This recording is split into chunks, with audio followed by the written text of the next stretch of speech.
All right, so my next guest agrees with the sentiments of Nathan Rothschild, who said in 1810, by the sounds of cannons, sell the sounds of trumpets. I want to bring in now Wellington Altus Private Wealth Chief Market Strategist Jim Thorne. Jim, you know, it's interesting. I was reading a note. You say the current conflict is actually creating more opportunity and not danger. Would you say that applies for not just for markets, but society at large? Yes, we're going to have a peace dividend. So, Charles, let's look out 12 to 14 months.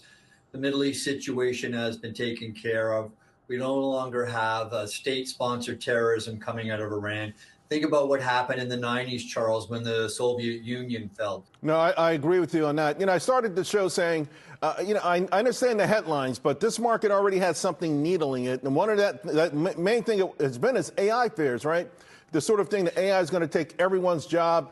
So how are you dealing with that? How are you factoring that into your work?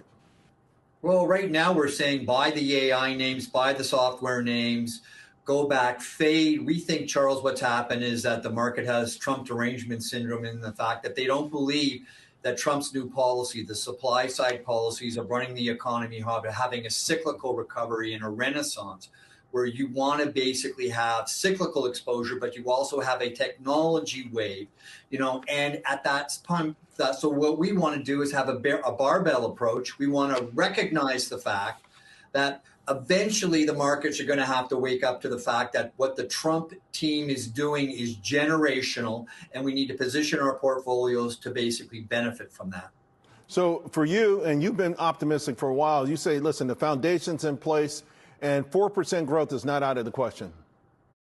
It's not out of the question. The ISM numbers that came out the other day are strong. And Charles, what President Trump did with Liberation Day last year is it blew up the 4-year cycle because we had a 20% correction on an off-cycle year, and we've never had two 20% correction years in a row outside of a recession or a financial crisis. So look, we have supply side reforms, we have deregulation, and we have, when you have that and you have the rebuilding and the rearming of America, you have growth that's non-inflationary. So we're going to have interest rates coming down, and we're going to have this renaissance. And so you want to think about what it was like, Charles, when we came out of 03 and 04.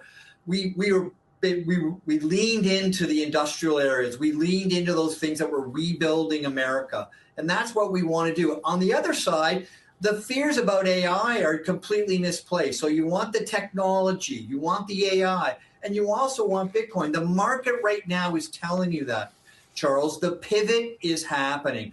Gold and silver are being sold. Look at Bitcoin's hanging in there. Banks are green. Look at Target today. Green. You're starting to see a change in leadership, and right. we're getting very bullish here. Right. And I know that you say sell consumer staples and defensive names and sectors.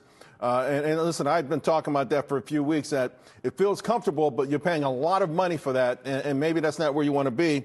Also on the AI side, NVIDIA, GE Vernova, Micron, Palantir, I know these are names that you like as well.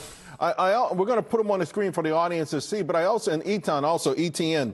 But I got to ask you about this. I saw a couple of weeks ago you were talking about your Build America 10.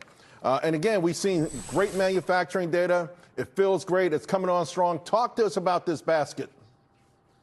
Well, we're restructuring and rebuilding and rearming America. So anything that takes advantage of that, whether it's CAT, Deere, any industrial name. So we're going to have this old economy that's going to be fantastic. Cummins, trains, rails. I mean, I just picked 10. But, think about rebuilding and restocking America. President Trump and Secretary Bessent, when they talk about productive capital, they're talking about rebuilding Main Street and productive America. You need exposure in your portfolios for that. So I gave you 10, but there's many more. Yeah, and listen, I'm going to share them with the audience because I'm in some of these. And plus, I'm on the same page as you. Woke, progressive left Fed, those days are over. Position your portfolios for a renaissance in the United States and a rational central bank. All right.